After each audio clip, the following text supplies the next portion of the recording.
此地之早已将会3年1度的拍卖会。秦大师来了。父亲，怎么这么多人？看4品丹药会更加清。好，欢迎下次光临啊！累了一天了，喝口茶歇歇。这300余株不算药材。这了一下。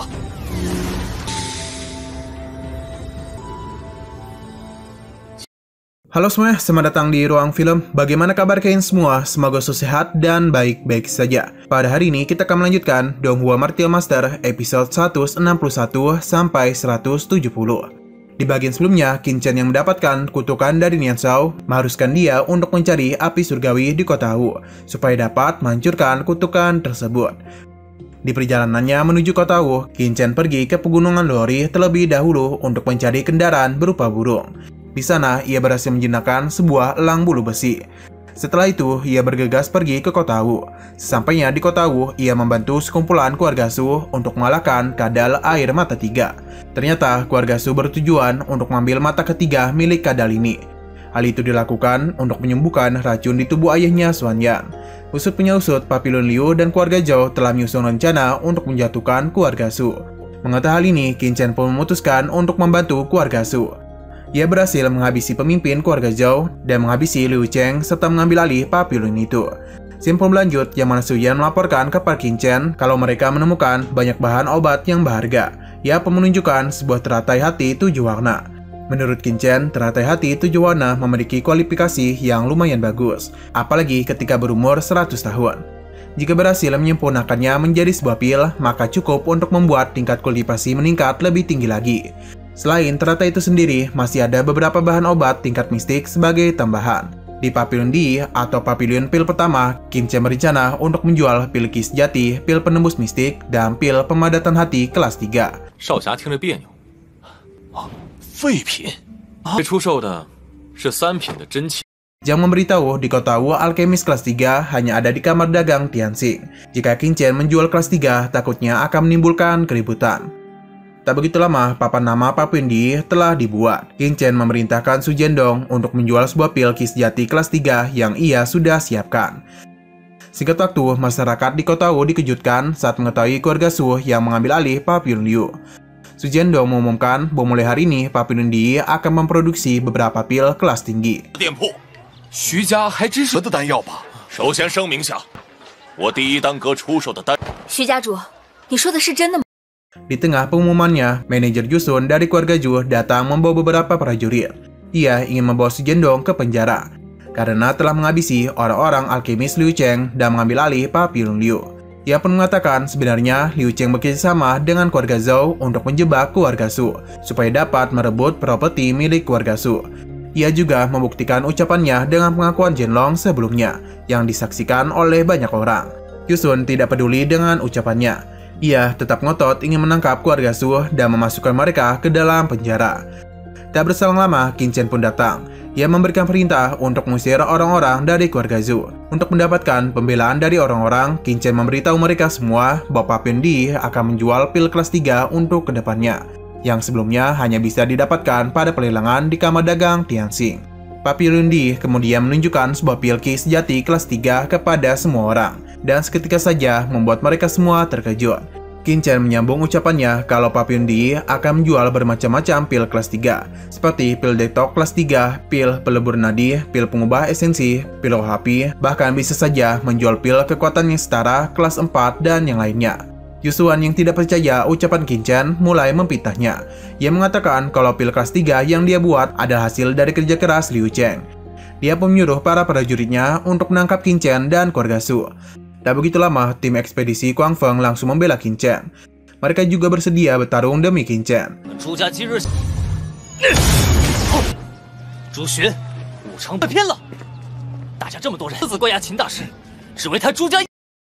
Di saat pertarungan hampir terjadi, seorang pria dengan julukan pedang gila elang darah bernama John Tianleng muncul. Ia kemudian ikut serta membela Qin Chen serta keluarga Su dan juga melawan keluarga Zhu. Menurut Yu Sendong, Zhou Tianleng adalah salah satu kultivator pedang teratas di kota Wu, yang mana dia itu cukup disegani oleh 4 keluarga utama.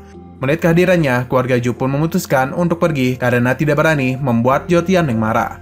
Kemudian, Qin Chen mengumumkan bahwa batch pertama penjualan pil berisi pil penembus mistik, pil pemadatan hati, pil kondensasi kekuatan, dan pil pengembang mistik. Papillon D juga mempunyai aturan berupa jika menginginkan satu pil, maka harus ditukar dengan tanaman obat dengan level yang sama.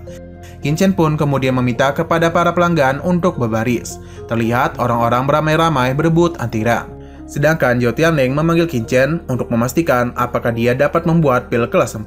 Qin Chen pun menebak kalau meridian milik Zhou Tianling telah rusak di saat pelatih metode api kegilaan. Zhou Tianling tanpa basa-basi langsung meminta Qin Chen untuk menyempurnakan sebuah pil hati kelas 4. Qin Chen pun meminta bunga hati kelas 4 sebagai bahan obat untuk menyempurnakan pil tersebut. Zhou Tianling yang sudah mempersiapkan bahannya kemudian memberikan bunga hati murni dan juga ada bahan tambahan yang lain. Sesudah mengambil bahan-bahannya, Qin Chen memastikan kalau Zhou Tianling akan mendapatkan 2 pil hati murni. Qin Chen pun meminta biaya pemunihan pil dengan bayaran 300.000 koin perak ditambah dengan bahan obat kelas 4. Zhou Tianling melebihkan bayarannya dengan membayar Qin Chen dengan 600.000 perak dan memberikannya 2 bahan obat kelas 4. Di saat kesepakatan sudah deal, Qin Chen pun memintanya datang besok pagi untuk mengambil pil yang dia pesan. Sampai di ruangan pemunihan, Qin Chen segera memasukkan bahan-bahan ke tungku pil dan memulai proses pemunihan pilnya.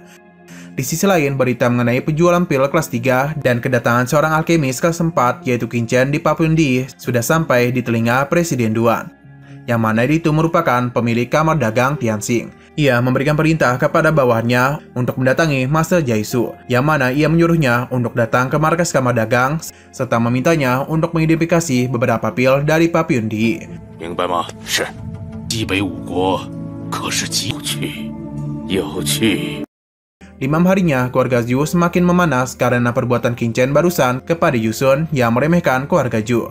Pemimpin keluarga Zhu meminta kepada adiknya untuk tidak bertindak gegabah, karena Qin Chen yang masih muda dapat menghabisi Liu Cheng dan dapat menyempurnakan pil kelas 4. Ia pun mencurigai kalau ada seseorang yang sangat kuat di balik Qin Chen. Pemimpin keluarga Zhu kemudian meminta Zhu Xuan untuk memanggil Su Lingyu. Tak berselang lama, Yu Lingsu akhirnya datang. Keluarga Zhu meminta dia untuk memata-matai Qin Chen dan mencari tahu siapa orang yang bersembunyi di belakang Qin Chen. Setelah mendengar perintahnya, tanpa berbasa-basi, ia pun segera melaksanakannya. Wu Liangyu dengan kecepatan langkah bayangannya langsung menyusup ke dalam pavilion. Di dalam pavilion terlihat Qin Chen sudah berhasil menyempurnakan pil hati murni milik Zhou Tianling. Sedangkan Wu Liangyu berhasil melewati para penjaga tanpa ketahuan dan sudah sampai tepat di depan ruangan Qin Chen berada. Di saat Qin Chen sedang berlatih, tiba-tiba pintu ruangannya terbuka begitu saja. Ketika Qin Chen sedang menutup pintunya, Yu Liangyu yang sudah berada di belakangnya langsung menyerangnya. Tetapi Qin Chen ternyata sudah menyadari keberadaan Wu Lingyu, sehingga serangannya tidak mengenai Qin Chen. Kemudian terjadilah pertarungan di antara mereka. Serangan yang diberikan oleh Qin Chen membuat Wu Liangyu terpental keluar ruangan, sehingga pertarungan itu membuat keributan di Papillon D. Wu Liangyu mengakui kalau serangan Qin Chen sangatlah kuat. Hal itu pun memaksa dirinya mau tidak mau menggunakan Bloodline ular bayangan miliknya. Sayangnya, semua serangan Wu Liangyu berhasil dipatahkan oleh Qin Chen. Karena Qin Chen menggunakan sebuah formasi yang telah dibuat di pavilion tersebut. Dan hanya dalam satu tusukan tepat di dadanya, Wu Liangyu pun sudah tak bernyawa lagi.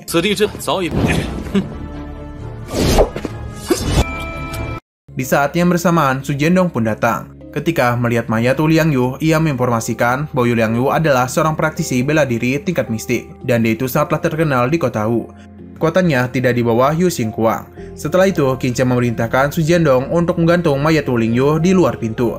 Sesudah mereka menaruh mayatnya di depan pavilion mereka, Yu Xuan dan pengawalnya penasaran dan bergegas untuk mengeceknya. Keesokan harinya, baru saja pavilion dibuka, terlihat sudah banyak orang yang sedang menunggu. 秦大师来了。父亲，怎么这么多人？ 看来 Di waktu yang sama, Zhou Tianling menagih pil hati murni kepada Qin Chen. Sebagai rasa terima kasih, ia pun memberikan bahan obat kelas 4 lagi kepada Qin Chen. 竟真是一名4品炼药师。大师啊， 这株4阶灵药奉上。 Setelah Zhou Tianling pergi, Qin Chen mengumumkan kalau di hari itu Papillon D akan menjual 5 jenis pil, yaitu pil ki sejati, pil penembus mistik, pil pemadatan hati, pil pengembang mistik, dan pil kondensasi kekuatan. Setelah pengumuman, mereka pun berebut untuk mendapatkan pil yang disebutkan oleh Qin Chen. supaya bisa mendaftarkan bahan obat yang mereka punya, dan juga pil yang mereka ingin tukarkan terlebih dahulu. Di sore harinya, Zhu Shendong memberitahu kepada Qin Chen hampir 300 pil berhasil dijual.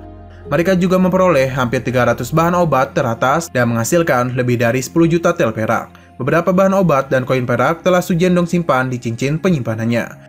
Qin Chen kemudian ingin memeriksa beberapa bahan obat yang mereka dapatkan di hari itu. 好，欢迎下次光临啊！累了一天了，喝口茶歇歇。300余株，不算药材，药材和银币都在这储物间下。是。 Di keesokan harinya, Kamar Dagang Tianxing merasa cemas karena hampir semua bahan obat tingkat tinggi di kota Wu diambil oleh Pak Pindi. Hal itu bisa saja membuat Kamar Dagang Tianxing bangkrut. Presiden Duan juga mendapatkan pesan dari Tuan Jaiku yang mengatakan kalau Pak Pindi melakukan pembunuhan pil dalam kurun waktu kurang dari 1 hari. Mengetahui informasi itu, Presiden Duan bergegas untuk pergi menemui Qin Chen. Terlihat Qin Chen yang berhasil menyempurnakan pil jiwa surgawi tingkat 4. Ia pun segera memakan pil itu secara bertahap sambil berlatih. Setelah selesai, Qin Chen berhasil menembus kekuatan mentalnya ke tingkat 4, sehingga dia pun akhirnya bisa menyempurnakan pil teratai hati. Tak berselang lama, ia melanjutkan latihannya lagi sambil memakan 1 pil teratai hati yang sudah ia sempurnakan. Qin Chen berhasil menembus kekuatan mentalnya ke tingkat 4, sehingga ia akhirnya bisa menyempurnakan pil teratai hati. Tak berselang lama, ia melanjutkan latihannya lagi sambil memakan 1 pil teratai hati yang sudah ia sempurnakan. Di tengah latihan, Qin Chen menyadari tubuh abadi dan teknik kaisar Dewa 9 bintang miliknya saling bertentangan. Sehingga ia memutuskan untuk memakan semua pilnya supaya dapat melakukan penerobosan. Dan pada akhirnya, Qin Chen berhasil untuk menerobos tahap akhir surgawi. Selanjutnya, Qin Chen melanjutkannya dengan memperkuat basis kultivasi dengan cara menggunakan inti batu. Qin Chen pun langsung mencoba melenyapkan kutukan 100 hantu dengan aura sejatinya setelah melakukan penerobosan. Sayangnya, ia belum dapat menghapus kutukan tersebut. Qin Chen berpikir kalau dirinya harus menerobos tahap mistik supaya bisa mengubah aura sejati menjadi kekuatan sejati. Itu juga hanya bisa menekan kutukan 1 hantu untuk sementara waktu. Sedangkan untuk menghilangkan kutukan 10-nya, Qin Chen harus bisa mendapatkan bahan obat yang dapat menghilangkan kutukannya secara permanen. Di waktu yang bersamaan, Qin Chen mendatangi seorang tamu, yakni Presiden Duan dari Kamar Dagang Tianxing. Dan itu juga adalah salah satu 4 kekuatan teratas di kota Wu. Intinya, tujuan Presiden Duan kemari adalah ingin melakukan kesepakatan dan bekerjasama dengan Qin Chen. Dan jika Qin Chen mau menerimanya, Presiden Duan akan memberikannya buah permilion mistik tingkat 4 yang berguna untuk meningkatkan kultivasi.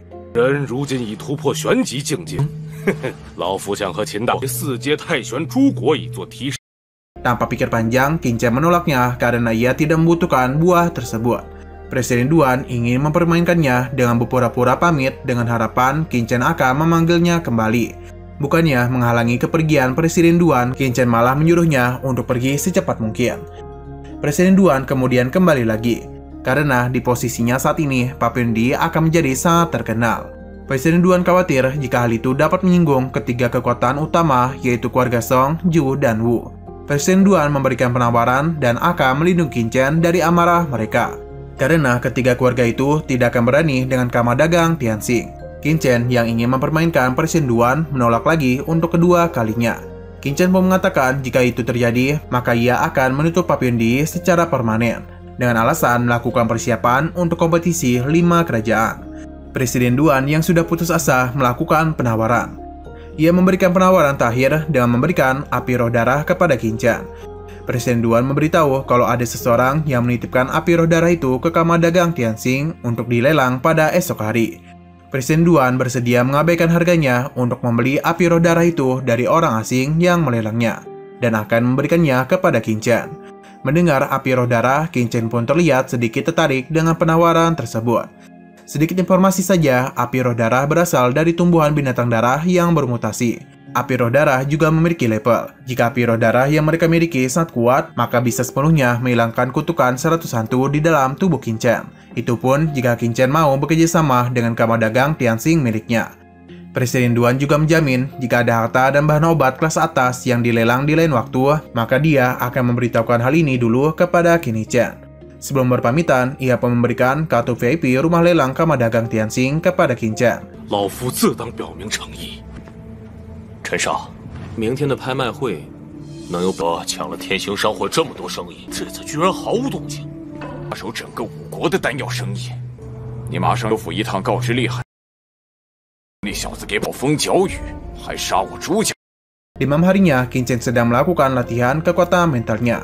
Qin Chen menjelaskan bentuk pertama teknik 10.000 dewa adalah badai mental. Bentuk keduanya ialah penjara ilusi. Dibandingkan dengan badai mental, penjara ilusi dengan kekuatan mental yang kuat akan membentuk ruangan terlarang ilusi. Di saat sedang berlatih, terlihat bawahan dari keluarga Zhu sedang memata-matai Qin Chen. Ia pun terkena genjutsu milik Qin Chen. Di sisi lain, justru mendapatkan mimpi buruk di malam itu. Tak berselang lama, Qin Chen telah selesai berlatih di penjara ilusi miliknya. Ia kemudian mendengar sebuah teriakan dari luar Papillon Di. Dan ternyata ada seorang mata-mata dari keluarga Zhu sedang terjatuh dari atap yang mana itu sedang memata-matai Qin Chen. Keesokan harinya, Qin Chen bersama Su Jiandong dan Zhang datang ke rumah lelang. Kedatangan mereka langsung disambut oleh beberapa master dari kamar dagang Tianxing. Mereka juga diantar ke kamar VIP bintang 5 yang sudah disediakan. Sedangkan keluarga Zhu hanya mendapatkan kamar VIP bintang 4. Terlihat ada pemimpin keluarga Zhu dan penguasa Minsen keluarga Wu. Mereka yang melihat Qin Chen masuk ke kamar itu terlihat cemas dan khawatir karena merasa takut terjalinnya hubungan Papillon Di dengan kamar dagang Tianxing, yang mana hal itu bisa saja dapat menghancurkan bisnis keluarga mereka. Di saat Qin Chen melakukan scanning seluruh rumah lelang, ia dikejutkan dengan kehadiran seorang praktisi ankestor martial. Qin Chen menyuruh Su Jiandong untuk melaporkannya ke kamar dagang Tianxing, supaya manajer yang bertanggung jawab atas pelelangan segera menemui Qin Chen. Tak lama kemudian, bandar pelelangan datang dan acara pelelangan pun akhirnya dimulai. Barang pertama yang dilelang adalah cairan es penyuci tubuh dari lembah Jingbing. Harga awal yang ditetapkan bandar adalah 200.000 koin perak. Lalu terjadilah tinggi-tinggian harga penawaran dari para pelanggan. Xin pun balik ke ruangan Qin Chen, yang dimana manajer yang dipanggil oleh Qin Chen pun datang. Qin Chen menanyakan kepadanya mengenai identitas tamu di ruangan VIP nomor 30. Karena takut untuk menjawabnya, Qin Chen meminta manajer itu memanggil Presiden Duan untuk datang ke ruangannya. Tak berselang lama, Presiden Duan pun datang. Pada awalnya, Presiden Duan menolak untuk memberitahu Qin Chen karena peraturan dari kamar dagang Tianxing. Untuk menyogoknya, Qin Chen mengatakan kalau Papillon Di akan secara resmi bekerjasama dengan kamar dagang Tianxing. Ia juga langsung memberikan beberapa botol pil untuk penjualan bulan pertama ke Presiden Duan. Sudah itu, dengan perasaan senang, Presiden Duan memberitahu identitasnya kepada Qin Chen. Ternyata orang itu merupakan praktisi dari luar kota Wu, dan api roh darah yang diinginkan Qin Chen ada titipan orang tersebut untuk dilelang. Presiden Duan juga mendengar bahwa sebulan yang lalu pelelangan besar di Kerajaan Ling juga ada seseorang yang misterius untuk melelang api roh darah. Mengenai pembayaran pil yang diberikan oleh Qin Chen, ia meminta bayarannya akan ditambahkan langsung ke kartu perak milik Qin Chen. Qin Chen juga meminta beberapa obat tingkat 5 yang ada di gudang kamar dagang Tianxing. Presiden Duan yang terkejut mendengarnya mau tidak mau harus memenuhi keinginan dari Qin Chen. 您这是哭了？是，就算怎么，一切就都值得。 Kembali ke acara pelelangan, bandar mengumumkan harta lelang yang akan dilelangkan selanjutnya adalah armor besi, yang disebut sebagai armor pelindung surgawi, sebuah armor tingkat 5 yang diperoleh dari sebuah reruntuhan. Tapi sebagian armornya telah rusak, sehingga pertahanannya hanya setara dengan tingkat 4 saja. Tidak ada penetapan harga awal untuk armor besi, dan harga tertinggilah yang akan mendapatkannya. Di saat melihat armor itu, Qin Chen menyadari kalau armor itu ditempa dengan besi bintang, lalu digabungkan dengan bahan teratas pasir penyiar pelangit dan memiliki proses yang cukup rumit, dan seharusnya sangat sulit untuk memperbaikinya. Tetapi karena pola dalam armornya masih utuh, setidaknya bisa diperbaiki hingga 80%. Kemudian Qin Chen pun bertekad untuk mendapatkan armor tersebut. Di saat itu juga Qin Chen pun ikut dalam pelelangan.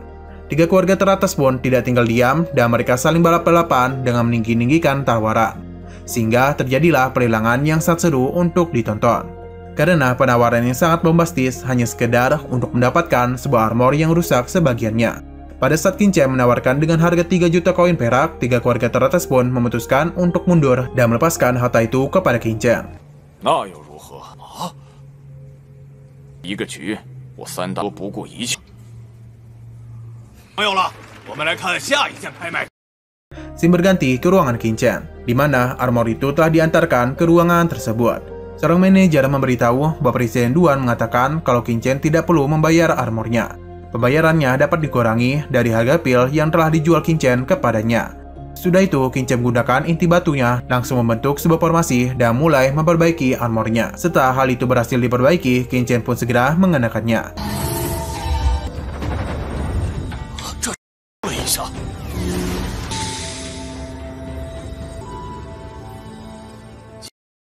Di waktu yang bersamaan, acara pelelangan telah memasuki barang terakhir yang akan dilelang di hari itu. Barang tersebut merupakan api roh darah tingkat 4 yang sangat diinginkan oleh Qin Chen. Bandar menjelaskan aura api yang terdapat di bunga itu bisa berubah-ubah setiap saat. Kondisi terlemahnya bahkan sebanding dengan api roh darah tingkat 1. Namun di saat kondisi terkuatnya, seorang praktisi tingkat mistik pun dapat merasakan tekanannya dan tidak akan bisa mendekatinya. Saat melihat aura apinya yang berubah setiap saat, Qin Chen menyadari kalau api roh darah itu berupa api iblis teratai hijau, yang mana hal itu sangatlah legendaris. Berdasarkan legenda dunia, ada teratai hijau dan api surgawi yang katupnya bisa melemah dan menguat, selama memiliki sumber daya yang kuat. Api itu dapat melakukan terobosan menjadi api surgawi yang legendaris. Qin Chen langsung membuka harga tawaran seharga 3 juta. Mendengar itu, keluarga Zhou memberikan harga tawaran sedikit di atas Qin Chen. Mereka pun saling menaik-naikkan harga. Tapi semua ini berakhir di saat Qin Chen menawarkan harga 5 juta. Semua orang pun terkejut mendengar hal itu. Bahkan keluarga Zhou terlihat marah kepada Qin Chen. Mereka pun sempat menuduh Qin Chen telah mengatur pelelangannya. Dengan santai, Qin Chen merendahkan keluarga Zhou yang tidak mampu menyaingi harga tawaran dari dirinya. Setelah itu, karena tidak ada lagi tawaran yang diberikan, bandar pun mengumumkan kalau api roh darah itu dijual dengan harga 5 juta. Dan Qin Chen lah yang akan menjadi pemenangnya. Tak berselang lama, Presiden Duan sendirilah yang secara langsung memberikan api roh darah kepada Qin Chen. Kemudian secara mendadak, Qin Chen meminta Presiden Duan untuk mengatur seseorang yang membawanya keluar. Karena ia akan meninggalkan kota Wu di hari itu juga. Presiden Duan memberitahu jalan rahasia di belakang kamar dagang Tianxing miliknya, dan ia sendirilah yang akan mengantar Qin Chen keluar. Sementara itu, berita mengenai Qin Chen yang meninggalkan acara pelelangan secara diam-diam dan akan meninggalkan kota Wu sampai ke telinga keluarga Zhou. Pemimpin keluarga Zhou kemudian memerintahkan bawahannya untuk memberitahukan hal itu kepada keluarga Wu, supaya bisa mengirimkan seseorang mengejar Qin Chen bersama dengan keluarganya. 大哥，那小子先前还好，最终还是得落到我们手中。 Singkat waktu, salah satu penjaga memberitahu mereka bahwa Qin Chen sedang menuju pegunungan Xuanzhong. Sedangkan Qin Chen ini juga menyadari kalau keluarga Zhou dan Wu sedang mengejar dirinya. 朱家主，吴副主，你看，往玄柱山脉去了。哼，小子恐怕还不知道，大哥你早。气势不凡的强者，只是不知谁是蝉。 Pada saat yang bersamaan, Qin Chen dihalangi oleh 3 prajurit dari keluarga Zhou. Di momen itu, Qin Chen dengan sengaja berpura-pura bodoh di hadapan mereka bertiga, hingga membuat mereka tertawa terbahak-bahak. 把费用付了，本大师不介意给。兄弟们，这家伙不会是炼丹。既然诸位不是想进玄众山，进地狱还。 Hanya berselisih hitungan detik, keluarga Zhou dan Wu pun telah tiba. Baru saja tiba, salah satu anggota keluarga Zhou langsung menyerangnya. Lalu terlihat ada seorang prajurit dari keluarga Wu menawarkan diri untuk menghabisinya secara langsung. Di saat ingin mengambil cincin penyimpanan milik Qin Chen pun segera bangun dan menyerang prajurit itu. Yang mana ternyata Qin Chen hanya berpura-pura mati saja.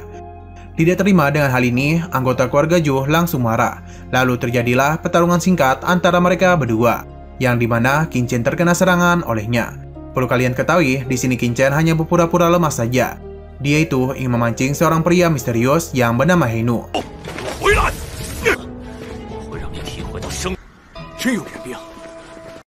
Karena dia itu sedang mengikuti dirinya. Tak berselang lama, Heinu yang terlihat juga di rumah lelang pun muncul.